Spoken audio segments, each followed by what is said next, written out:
Video like जरूर कर लीजिए और ऐसे वीडियो लगातार फ्री में पाने के लिए चैनल को तुरंत सब्सक्राइब कर लीजिए और बेल आइकन को जरूर टैप कर लीजिए ताकि आगे भी सारे वीडियो आपको मिलते रहे। यूट्यूब में फॉलो करते हैं तो प्लीज ये वाला फ्री टेलीग्राम चैनल जरूर ज्वाइन कर लीजिएगा। सारे नोटिफिकेशन सारे अपडेट यहीं पे आते हैं, ध्यान रखिए। नमस्कार दोस्तों, स्वागत है आप सभी का ऑनलाइन एग्जाम प्रिपरेशन पर which is the part of study for civil services.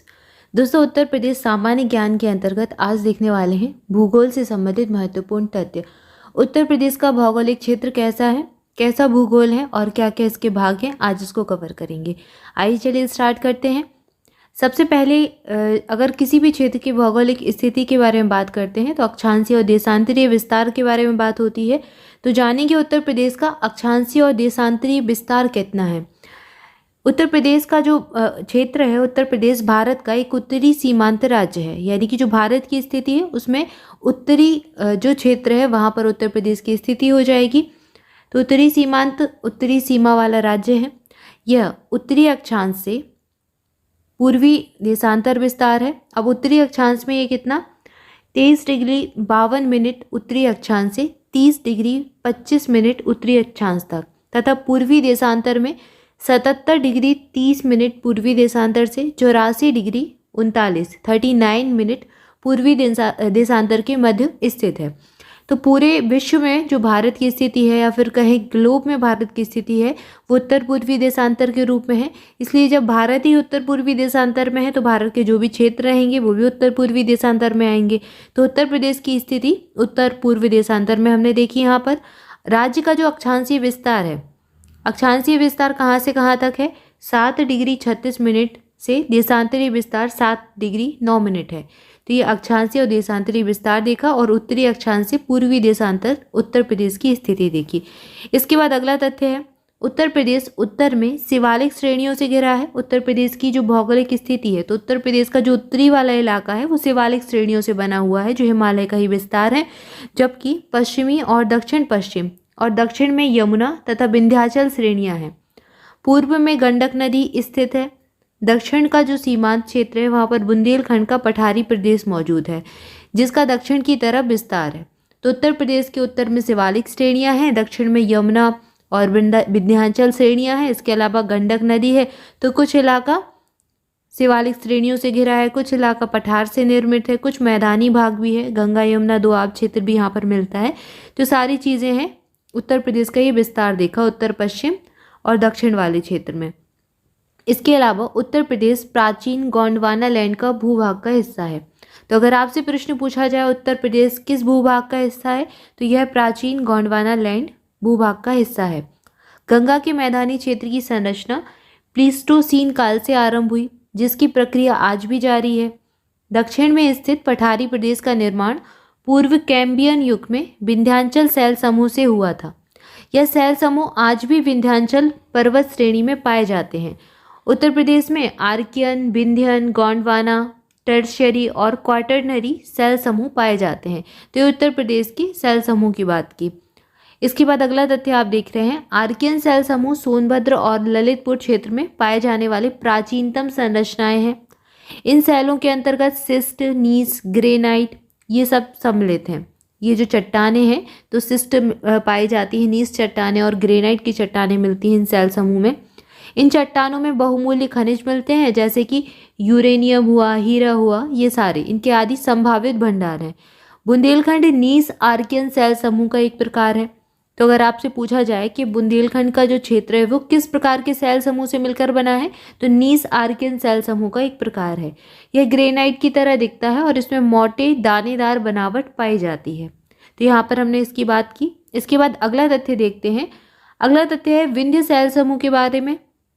जो विंध्य शैल समूह है वो उत्तर प्रदेश के मैदानी भाग और प्रायद्वीपीय भाग के मध्य विभाजक रेखा के रूप में कार्य करता है, विभाजक रेखा का निर्माण करता है। इसका निर्माण कडप्पा शैल के अनाच्छादन और तैथिस सागर में एकत्र हुए निक्षेपणों के उत्थान से हुआ है। बुंदेलखंड और बघेलखंड पठारों में विंध्य शैल समूह की कैमूर श्रृंखला भी पाई जाती है। तो ये बुंदेलखंड और बघेलखंड पठारों में जो विंध्य शैल समूह का विस्तार है, कैमूर श्रृंखला, वो उत्तर प्रदेश के इस वाले क्षेत्र में मिलती है जो बुंदेलखंड और बघेलखंड वाला क्षेत्र है। बघेलखंड का कुछ हिस्सा मध्य प्रदेश के अंतर्गत भी आता है और बुंदेलखंड का कुछ हिस्सा मध्य प्रदेश के अंतर्गत भी आता है। बाकी का जो है वो आता है उत्तर प्रदेश में। तो यहाँ पर इसकी बात की। अगला तथ्य है उत्तर प्रदेश में गोंडवाना शैल समूह की चट्टानें मिर्जापुर, सोनभद्र, चित्रकूट और प्रयागराज जिलों के दक्षिणी भाग में पाई जाती हैं। सोन घाटी में कोयले के भंडार भी मौजूद हैं। उत्तर प्रदेश के उत्तरी भाग में स्थित हिमालय की श्रेणियों का निर्माण टर्शरी काल में हुआ था। जो टर्शरी काल है उस काल में हिमालय की श्रेणियों का विस्तार हुआ था जो उत्तर प्रदेश के उत्तरी भाग में है। और वो कौन सी श्रेणियां हैं? शिवालिक वाली श्रेणी। टर्शरी काल तैतीस सागर के अवसादों के ऊपर उठने एवं हिमालय के निर्माण के लिए जाना जाता है। अगला तथ्य है उत्तर प्रदेश को 4 विशिष्ट भौतिक क्षेत्रों में बांटा गया है। अब ये 4 क्षेत्र कौन कौन से हैं? एक तो है सहारनपुर का शिवालिक तलहटी क्षेत्र, दूसरा है भावर और तराई क्षेत्र, तीसरा है गंगा का मैदान और चौथा है दक्षिण पठारी क्षेत्र। तो एक एक करके इसके ऊपर बात करेंगे। सबसे पहले बात कर रहे हैं सहारनपुर के उत्तरी और उत्तर पूर्वी क्षेत्र में शिवालिक पहाड़ियाँ जो हैं वो स्थित हैं, जो कि उत्तराखंड की सीमा का निर्धारण भी करती हैं। अमसोट, बहनसिया, साकम्भरी, सहनसरा और मोहंड ये उत्तर प्रदेश में शिवालिक की प्रमुख चोटियों के नाम हैं। मोहंड दर्रा को देहरादून के द्वार के रूप में भी जाना जाता है। तो जो मोहंड दर्रा है उसको देहरादून का द्वार कहा जाता है। और के जो उत्तर पूर्वी क्षेत्र में शिवालिक पहाड़ियाँ हैं ये उत्तराखंड सीमा का भी निर्माण करती हैं। और ये चोटियों के नाम हैं जो शिवालिक की प्रमुख चोटियाँ हैं उत्तर प्रदेश में स्थित हैं: अमसोट, बहनसिया, साकम्भरी, सहनसरा और मोहंड। क्लियर है। इसके बाद भावर और तराई क्षेत्र की बात करेंगे। भावर और तराई क्षेत्र का विस्तार शिवालिक पहाड़ियों के समानांतर उत्तर प्रदेश की संपूर्ण लंबाई में है। भावर का जो क्षेत्र है ये शिवालिक से लगा हुआ है। भावर क्षेत्र पश्चिम में सहारनपुर से उत्तर में कुशीनगर तक विस्तृत है।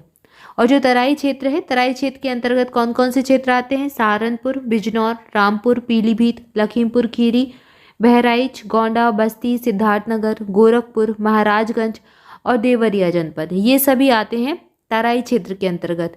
शिवालिक की ढूंढरवा श्रृंखला पूर्वी उत्तर प्रदेश के तराई क्षेत्र तक विस्तृत है। तो ये हमने भावर और तराई क्षेत्र की बात की। इसके बाद अगला भाग जो है वो है गंगा यमुना का दोआब क्षेत्र या फिर गंगा का मैदानी क्षेत्र। तो गंगा यमुना दोआब गंगा और यमुना नदियों के बीच का क्षेत्र है। यह पश्चिम में शाहजहांपुर से पूर्व में प्रयागराज तक विस्तृत है। तो पश्चिम के शाहजहांपुर से पूर्व में प्रयागराज तक इसका विस्तार हो जाएगा। और अब इसके 3 उपभाग भी हैं, इसके बारे में बात करेंगे। 3 उपभाग कौन कौन से हैं? ऊपरी दोआब यह सहारनपुर से बुलंदशहर तक फैला है। मध्य दोआब यह अलीगढ़ से कन्नौज और औरैया तक विस्तृत है। इसके बाद है निम्न दोआब क्षेत्र। यह कहाँ पर है? यह कानपुर से प्रयागराज तक विस्तृत है। प्रयागराज जिसका पुराना नाम इलाहाबाद भी है, अभी वर्तमान में इसको प्रयागराज के नाम से जानते हैं। क्लियर है। तो ये गंगा यमुना दोआब क्षेत्र के बारे में बात की। इसके बाद अगला है रोहिलखंड मैदानी क्षेत्र। रोहिलखंड मैदान उत्तर प्रदेश के उत्तर पश्चिम भाग में स्थित है। इसके दक्षिण और पश्चिम में गंगा यमुना दोआब और दक्षिण पूर्व में अवध मैदान स्थित है। इसके उत्तर में तराई क्षेत्र है और इसके अंतर्गत कौन कौन से क्षेत्र आते हैं? अमरोहा, बरेली, बिजनौर, बदायूं, मुरादाबाद, रामपुर, शाहजहांपुर, पीलीभीत और संभल क्षेत्र, ये सब स्थित है। गंगा के अतिरिक्त इन मैदानों का निर्माण जो है ये रामगंगा और उसकी सहायक नदियों के द्वारा हुआ है। तो कई सारी और नदियों का भी योगदान है। रामगंगा नदी द्वारा इसे 2 भागों में अर्थात पश्चिम में बांगड़ क्षेत्र और पूर्व में खादर क्षेत्र के रूप में विभाजित किया गया है। क्लियर है। इसके बाद अवध का जो मैदान है वो दक्षिण पूर्व में गंगा यमुना दोआब और उत्तर पश्चिम में रोहिलखंड मैदान, उत्तर में तराई क्षेत्र और पूर्व में पूर्वांचल मैदान से घिरा हुआ है। अवध मैदान में कौन कौन से क्षेत्र आते हैं? हरदोई वाला इलाका हुआ, सीतापुर, लखनऊ, अयोध्या, अमेठी, सुल्तानपुर आदि क्षेत्र आते हैं। तो अयोध्या, अमेठी ये सब कहाँ? अवध के मैदान के क्षेत्र में आते हैं।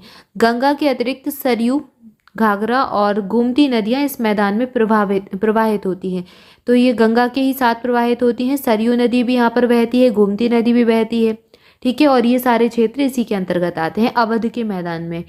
इसके बाद बात करेंगे पूर्वांचल मैदान की। तो जो पूर्वांचल का मैदान है ये उत्तर प्रदेश में जौनपुर के क्षेत्र में संत रविदास नगर, आजमगढ़, वाराणसी, बलिया और गाजीपुर में फैला है। इसके उत्तरी भाग का जो निर्माण है ये राप्ती और घाघरा नदियों से हुआ है। इसे उत्तर से दक्षिण की ओर राप्ती, खादर, सरयूधार मैदान और पूर्विया मैदान के नाम दिए गए हैं। तो उत्तर से दक्षिण की तरफ आएंगे तो इस प्रकार से एक एक करके ये सारे मैदान आपको मिलेंगे जहाँ पर ये जो जिले बटे हुए हैं। तो राप्ती का मैदान, खादर का मैदान, सरयू धार का मैदान या फिर पूर्विया का मैदान, ये सब पूर्वांचल मैदान के ही हिस्से हैं। यहाँ पर इसको देखा। अब आगे बात करेंगे उत्तर प्रदेश के पठारी क्षेत्र के बारे में। उत्तर प्रदेश का जो दक्षिणी पठारी भाग है ये प्रायद्वीपीय पठार का उत्तरी विस्तार है। जो प्रायद्वीपीय वाला क्षेत्र है उसका उत्तरी विस्तार कहाँ पर आता है? उत्तर प्रदेश के दक्षिणी पठारी भाग में आता है। इसकी उत्तरी सीमा गंगा और यमुना के द्वारा निर्धारित होती है। इस क्षेत्र की जो औसत ऊंचाई है वो है 300 मीटर। इसके अंतर्गत कौन कौन से क्षेत्र आते हैं? झांसी का इलाका जो हुआ, जालौन, हमीरपुर, महोबा, चित्रकूट, ललितपुर, बांदा, प्रयागराज की मेजा और करछना तहसील, चंदौली की चकिया तहसील और गंगा के दक्षिण में स्थित मिर्जापुर के भाग इसके अंतर्गत आते हैं। यानी कि जो बुंदेलखंड वाला इलाका है कई सारा, वो इस क्षेत्र में आ जाएगा, उत्तर प्रदेश के दक्षिणी पठारी भाग में। इसके बाद चंबल, बेतवा, केन, सोन आदि नदियां इस क्षेत्र की प्रमुख नदियां हैं। दक्षिण पठारी क्षेत्र के 3 भाग हैं। अब ये 3 भाग कौन कौन से हैं? ट्रांस यमुना का क्षेत्र है। इस क्षेत्र के अंतर्गत आगरा और मथुरा जिलों के यमुना के पश्चिम में स्थित क्षेत्र सम्मिलित किए गए हैं। बघेलखंड का पठार है। उत्तर प्रदेश के दक्षिण पूर्वी भाग में बघेलखंड का पठार है। इसके अंतर्गत कौन कौन से जिले हैं? सोनभद्र, मिर्जापुर, चंदौली इनके दक्षिणी भाग और प्रयागराज का जो दक्षिण पूर्वी भाग है ये बघेलखंड के पठार में आता है।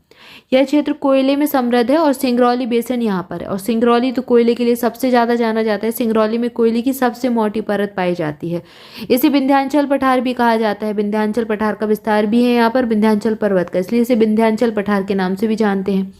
इसके आगे अगला जो है बात करेंगे बुंदेलखंड पठार की। ये तीनों भाग, ट्रांस यमुना का क्षेत्र, बघेलखंड का पठार और बुंदेलखंड का पठार, ये किसके अंतर्गत आते हैं? ये उत्तर प्रदेश के दक्षिणी पठारी भाग के विस्तार हैं। ठीक है, उसी के ये भाग हैं। तो बुंदेलखंड पठार जो है इसका निर्माण प्राचीन नीस चट्टानों से हुआ है। एक इम्पॉर्टेंट तथ्य है ये। ठीक है, और जो बघेलखंड पठार है यह दक्षिण पूर्वी भाग में बघेलखंड पठार स्थित है। इसको भी याद रखें, दक्षिण पूर्वी इलाके में है। इसके बाद अगला तथ्य बुंदेलखंड पठार का यह है कि यह पठार उत्तर प्रदेश और मध्य प्रदेश राज्यों में विभक्त है। इसकी सीमाएं उत्तर में यमुना और दक्षिण में विंध्य श्रृंखला, उत्तर पश्चिम में चंबल और दक्षिण पूर्व में पन्ना अजयगढ़ श्रृंखला के द्वारा निर्धारित होती हैं। इसमें कौन कौन से क्षेत्र आते हैं? झांसी का क्षेत्र हुआ, जालौन, महोबा, ललितपुर, बांदा, हमीरपुर और चित्रकूट, ये सब इस पठार के अंतर्गत आते हैं। क्लियर है? इसके बाद अगला जो है वो बात करेंगे मैदानी क्षेत्र के बारे में। मैदानी क्षेत्र के नवीन कॉप निक्षेपों को खादर कछार कहा जाता है। इंपॉर्टेंट तथ्य है, आपसे पूछा जाता है कि जो मैदानी भाग है उसके नवीन क्षेत्र को क्या कहते हैं, तो उसको खादर कहा जाता है। मैदानी क्षेत्र का जो पुराने कॉप निक्षेप हैं उनको बांगर कहा जाता है। मैदानी क्षेत्र की ऊंचाई 80 से 300 मीटर तक होती है और मैदानी क्षेत्र का जो ढाल है उत्तर पश्चिम से दक्षिण पूर्व की ओर होता है। ये एक इम्पॉर्टेंट तथ्य है। मैदानी क्षेत्र का ढाल किस प्रकार से होता है? उत्तर पश्चिम से दक्षिण पूर्व की ओर होता है। क्लियर है? उत्तर प्रदेश में सर्वाधिक बीहड़ों का निर्माण चंबल और यमुना तट पर हुआ है। चंबल में सबसे ज़्यादा बीहड़ पाए जाते हैं, चंबल के इलाके में। इसके बाद मैदानी क्षेत्र की मुख्य फसलें कौन कौन सी हैं? गेहूं की फसल, धान की फसल और आलू की फसल, ये 3 मैदानी क्षेत्र की मुख्य फसलें हैं। पठारी और जो पहाड़ी क्षेत्र है इसकी औसत ऊंचाई 300 मीटर है, लेकिन मिर्जापुर और सोनभद्र में कुछ पहाड़ियां लगभग 600 मीटर ऊंचाई की भी पाई जाती हैं। उत्तर प्रदेश के 11 जिलों में पठारी और बुंदेलखंड क्षेत्र का विस्तार है। बिंडम, टांडा, कुसेहरा, खंडजा, ये जलप्रपात मिर्जापुर में स्थित हैं। ये तीनों जलप्रपातों के नाम हैं और ये कहाँ पर? मिर्जापुर में है। बुंदेलखंड या फिर पहाड़ी पठारी क्षेत्र को उत्तरी सीमा पर गंगा यमुना बहती है। तो बुंदेलखंड और जो पहाड़ी पठारी क्षेत्र है उसकी उत्तरी सीमा पर कौन सी नदी बहती है? गंगा यमुना नदी बहती है। इसको याद रखें। बुंदेलखंड या फिर पहाड़ी पठारी क्षेत्र के पश्चिमी सीमा पर जो नदी है वो है बेतवा नदी। क्लियर है? तो यहाँ पर उत्तरी सीमा पर गंगा यमुना नदी, पश्चिमी सीमा पर बेतवा नदी है। बुंदेलखंड या फिर पहाड़ी पठारी क्षेत्र का जो ढाल है उत्तर की ओर है। बुंदेलखंड या फिर पहाड़ी पठारी क्षेत्र की मुख्य फसलें दलहन और तिलहन है। उत्तर प्रदेश के कुल क्षेत्रफल के संदर्भ में जो नम भूमि है या फिर वेटलैंड का क्षेत्र है वो कितना है? 5.15% है। तो उत्तर प्रदेश के कुल इलाके में जो आर्द्र भूमि है, वेटलैंड है या फिर नम भूमि जिसे कहते हैं, वो कितना प्रतिशत क्षेत्र है? 5.15%। उत्तर प्रदेश का सर्वाधिक नम भूमि या फिर वेटलैंड वाला क्षेत्र जो है, क्षेत्र वाला जिला कौन सा है? सोनभद्र है। उत्तर प्रदेश में सबसे कम आर्द्र भूमि वाला जिला कौन सा है? बागपत और हाथरस है। तो यहाँ पर हमने एक इम्पॉर्टेंट तथ्य देखा इसके बाद अगला तथ्य हो 1993 में गोमती नदी के किनारे 3 नगरों सुल्तानपुर, जौनपुर और लखनऊ के लिए गोमती कार्यकारिणी योजना का निर्माण किया गया था। अगर लखनऊ की बात करें, ये गोमती नदी के किनारे स्थित है और कई बार एग्जाम में ये तथ्य पूछा गया है। तो यहाँ पर हमने उत्तर प्रदेश के भूगोल से संबंधित महत्वपूर्ण तथ्य देखे, भौगोलिक क्षेत्रों के बारे में जाना। आई होप आपको वीडियो अच्छा लगा होगा। इसके आगे अगले वीडियो में अगला टॉपिक देखेंगे, उत्तर प्रदेश के जलवायु क्षेत्रों के बारे में बात करेंगे और उत्तर प्रदेश की जलवायु के बारे में बात करेंगे। Thank you for watching this video. मिलेंगे नेक्स्ट वीडियो में। Thank you so much.